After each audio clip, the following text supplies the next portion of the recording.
আগামী নির্বাচনের ফল যখন ঘোষণা হবে, বর্ধমান পূর্বে আমাদের ব্যবধান গত নির্বাচনের তুলনায় অনেক বাড়বে এবং 7টা বিধানসভাতেই তৃণমূল কংগ্রেস নিরঙ্কুশ মানুষের সংখ্যাগরিষ্ঠতা সমর্থন নিয়ে ভালো ফল করবে। দাদা, দুটো প্রশ্ন। একটা হচ্ছে যে ইডি দাবি করছে যে সুজয় কৃষ্ণ ভদ্রের যে ভয়েস টিভি সেটা মিলেছে, সেটা আদালতে তারা দেবে, কি বলবেন?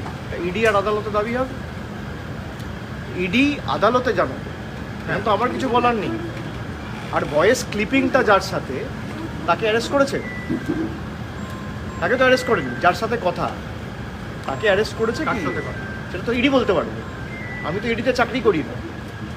আপনার চ্যানেলের ইন্টারেস্ট আমি বুঝতে পারছি, কিন্তু আপনার চ্যানেল যখন ইডি বা সিবিআই যাকে টাকা নিতে দেখা যায়, ডাকা যায় না, ইডি বা সিবিআই ডাকে না, তখন তো প্রশ্ন করে না। আপনার তো এজেন্ডা কোনো রকম কোনো দাবি করে থাকে, ইডি জানাবে কোর্টে। আর আমি তো লড়ছি সুপ্রিম কোর্ট, হাইকোর্টে। ইডি ক্ষমা চেয়েছে সুপ্রিম কোর্টে।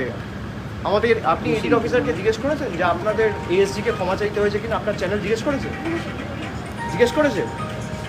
আপনার সৎসাহস আছে জিজ্ঞেস করার? করবেন?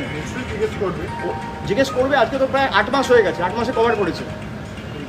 আমাকে প্রশ্ন করছেন, করুন, ভালো, কিন্তু যেখানে জিজ্ঞেস করার আপনি কি জিজ্ঞেস করেছেন? করেন না। অধীর চৌধুরী সাম্প্রতিককাল মেজাজ হারাচ্ছে, এই জমি কি কোনো হতাশার বহিঃপ্রকাশ? হতাশা বলছেন? হতাশার বহিঃপ্রকাশ। কেজরিওয়াল তিনি জামিনের জন্য করছে, কিন্তু এদিকে ইডি বলছে তিনি নাকি মিষ্টি খাচ্ছে আর বেশি আম খাচ্ছে, নিজের সুগার নিজে বাড়াচ্ছে যাতে জামিনের জন্য। ইডির উচিত বিজেপির সর্বভারতীয় সভাপতিকে অ্যারেস্ট করা। তার কারণ যে 100 কোটি টাকা স্ক্যাম বলছে, 55 কোটি টাকা ইলেকটোরাল বন্ডের মাধ্যমে বিজেপিতে গেছে। আপনি এই প্রশ্নটা করুন না বিজেপির সর্বভারতীয় সভাপতিকে। কেজরিওয়াল নয় জেলে বসে আম খাচ্ছে, বিজেপির সর্বভারতীয় সভাপতি তো বাড়িতে বসে আম খাচ্ছে। আপনার সৎসাহস আছে প্রশ্ন করার? করুন। আপনারা সাংবাদিক বলে নিজেদের দাবি করেন আর বেছে বেছে প্রশ্ন করবেন, আমার অসুবিধা নেই। আপনি 10টা প্রশ্ন আমাকে করুন, আরও আমি 1 ঘন্টা দাঁড়িয়ে আপনার উত্তর দেবো, কিন্তু যে প্রশ্নগুলো যাকে করা উচিত তাকেও আপনাকে করতে হবে। আপনারা করেন না। ইডি কেজরিওয়ালের বিরুদ্ধে কি বলছে আপনি আমাকে জিজ্ঞেস করছেন? আপনি বিজেপি নেতৃত্বকে জিজ্ঞেস করেছেন? যে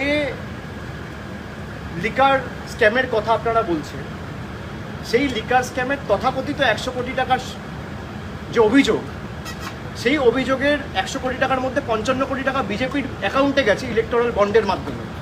তাহলে কেজরিওয়াল যদি জেলে থাকে, জেপি নাড্ডা জেলে থাকবে না কেন? আপনি জিজ্ঞেস করেছেন?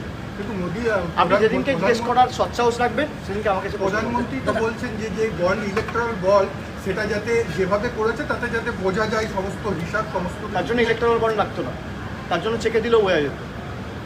পাল্টা প্রশ্ন করার সাহস আপনাদের নেই বলে যা বলছে আপনারা শুনছেন। উনি বলছেন ইলেকট্রাল বন্ড করেছি বলে বুঝতে পারছি কে কাকে টাকা দিয়েছে। তাহলে তো চেকেও টাকা দিলে বুঝতে পারতো, তার জন্য তো ইলেকট্রাল বন্ড লাগতো না। কে কাকে টাকা দেবে এ তো আরটিজিএস করেও টাকা দেওয়া যেত, এনআইএফটি কোডের মাধ্যমেও টাকা দেওয়া যেত, চেকের মাধ্যমেও টাকা দেওয়া যেত। তাহলে ইলেকট্রাল বন্ডের মানে কি হয়? এ তো বিজেপি করেছে। তারা অগ্নিমিত্রা থানায় ঢুকে পুলিশকে হুমকি দিচ্ছে। আমি এ নিয়ে কিছু প্রশাসনিক বিষয়ে পুলিশের মতো ব্যবস্থা নেবে। এগুলো সব হতাশার বহিঃপ্রকাশ।